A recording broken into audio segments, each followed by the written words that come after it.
Sveiki visiems, mes jau buvom susimatę praeitą kartą, dabar mokinsimės. Mes praeitą kartą mokinomės abėcėlę, o dabar mokinsimės skaičiuoti. Mes mokysimės 3 skaičiukus. 1, 2 ir 3. Taip? Taip. Pradedam nuo 1. Sakyk 1. 1. Taip. Toliau sakyk dabar skaičiuko. Kas eina po vieno skaičiuko? 1. Ne, po vieno skaičiuko. Koks eina skaičiukas? 1 degtuką. Eina 2. Taip. 2. Toliau sakyk 3. 3. Taip.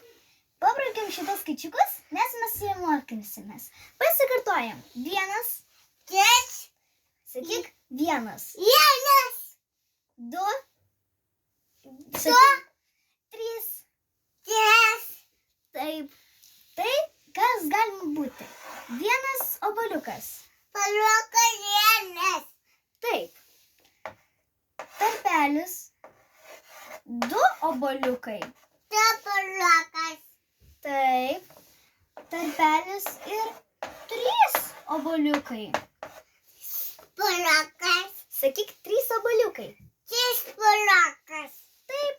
1, 2 ir 3. Sakyk 1, 2, 3. Totis salus. Taip. Nu ką, kas išmoko 1, 2 ir 3, tas labai gerai tam prizas. O žinot koks? Kad jūs pažiūrėjote mūsų matematiką. O kas neišmokot, dar kartą žiūrėkit ir būtinai išmokit. Taip?